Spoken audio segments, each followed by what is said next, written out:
اب مصطفیٰ آپ کیا کہتے ہیں؟ کیونکہ آئینی ترامیم کے حوالے سے تینوں جماعتیں ایک پیج پہ ہیں، تحریک انصاف جو ہے وہ اس وقت اس پیج پہ نہیں ہے۔ آپ کو لگتا ہے کہ یہ ہو جائے گی اور یہ پرسن اسپیسیفک ہے؟ کیا مضمرات ہیں اس کے؟ دیکھیے، تینوں جماعتوں کا ایج پہ ہونا تو اس کی وجوہات کا تو ہمیں علم ہے۔ اسلام آباد میں 3 ہفتے تک سینیٹرز اور ایم این ایز کو محبوس رکھا گیا۔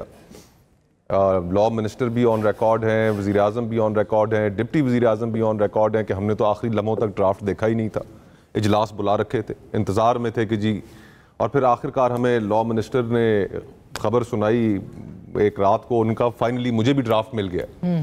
تو ایک پیج کی تو یہ حالت ہے، جو ڈکٹیشن آ رہی ہے اسی کے اوپر چل رہے ہیں۔ ماشاءاللہ اپنی جو جمہوری سپیس تھی وہ ان ساری بڑی جماعتوں نے، انکلوڈنگ تحریک انصاف، مسلم لیگ نون، پیپلز پارٹی، سب جماعتیں انہوں نے اپنی لوز کی ہے۔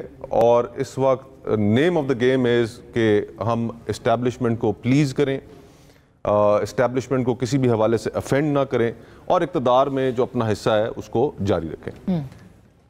جو ابھی تھوڑی دیر پہلے شہری رحمان صاحبہ کی بھی گفتگو آپ نے سنائی، اور دیگر بھی جو لوگ ہیں حکومتی اتحاد میں جو شامل ہیں، وہ سب سے بڑی جو دلیل پیش کر رہے ہیں ان عدالتوں کے لیے کہ سپریم کورٹ میں مقدمات کی جو پینڈنسی ہے، زیر التوا مقدمات جو ہیں، وہ ان کی تعداد اتنی بڑھ گئی ہے کہ ہم نے یہ سمجھا کہ ضروری کہ سپریم کورٹ پہ سے بوجھ کام کیا جائے۔ اب یہ ریکارڈ کی بات ہے کہ اس وقت تقریباً 50 سے 60 ہزار کیسز پینڈنگ جو ہیں سپریم کورٹ میں، پورے پاکستان میں تو 4 سے 5 لاکھ 4.5 لاکھ کہتے ہیں کیسز پینڈنگ جو ہیں وہ ہائی کورٹس میں ہیں، چاروں ہائی کورٹس میں، اور تقریباً 18 لاکھ کے قریب مقدمات جو ہیں وہ سیشن جج عدالتوں میں اور سول عدالتوں میں، چھوٹی عدالتوں میں زیر التوا ہیں۔ تو جہاں پر سب سے زیادہ مقدمات زیر التوا ہیں، جہاں پر سب سے زیادہ لوگوں کو پرابلم ہے، اس طرف تو آپ جا ہی نہیں رہے۔ ان آئینی ترامیم کے اندر ایک لفظ نہیں ہے وہاں پر انصاف کی نظام کو بہتر کرنے کا۔ تو یہ تو بس ایک، تو وہ انصاف سے نہیں، تحریک انصاف سے نمٹنے کی بات کر رہے ہیں۔ جی ہاں، اب دیکھیے نا، صرف ابھی بیرسٹر صاحب کہہ رہے تھے کہ یہ حکومت نے تو نہیں اپوائنٹ کرنے جو فیڈرل کانسٹیٹیوشنل کورٹ کے جو ججز ہوں گے۔ جو ہم نے امینڈمنٹ دیکھی، جو ڈرافٹ ہمارے سامنے آیا، اس میں پرائم منسٹر کی ایڈوائس پہ پریزیڈنٹ نے اپوائنٹ کرنے تھے۔ اب وہ تو مسترد ہو گیا، وہ مسترد تو ہو گیا، یہ تو خدا خوش رکھے مولانا صاحب کو۔ آرٹیکل 8 بنیادی انسانی حقوق کے خلاف کوئی لیجسلیشن نہیں کی جا سکتی۔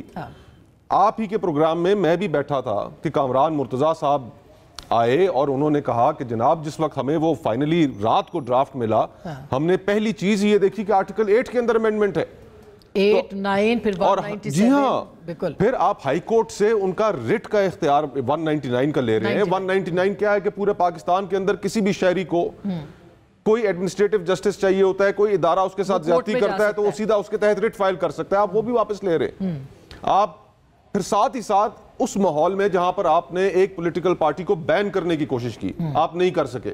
آرٹیکل 17 میں بھی تبدیلی کی، جی ہاں، آپ کانسٹیٹیوشنل کورٹ کے ذریعے اس کو یہ بھی امپاور کر رہے ہیں کہ وہ پارٹی بھی بین کر سکے۔ آپ بنیادی سٹرکچر چینج کر رہے ہیں کانسٹیٹیوشن کا اور آئین کا، اور صرف اور پھر اب دیکھیے نا، اب کیا کہے انسان، اب اس کے اندر آرمی ایکٹ کے متعلق چیزیں ڈالنی ضروری تھیں، ڈالی گئی نا۔ اب تو نہیں ڈالی جا رہی، اب تو وہ تو اس وقت تو یہ تھا کہ بس جھٹ منگنی اور پٹ گیا۔ یہ تو اسمبلیاں بٹھائی ہوئی تھی۔ اتنی ارجنسی کیوں تھی یہ دیکھیں نا؟ نہیں تھی۔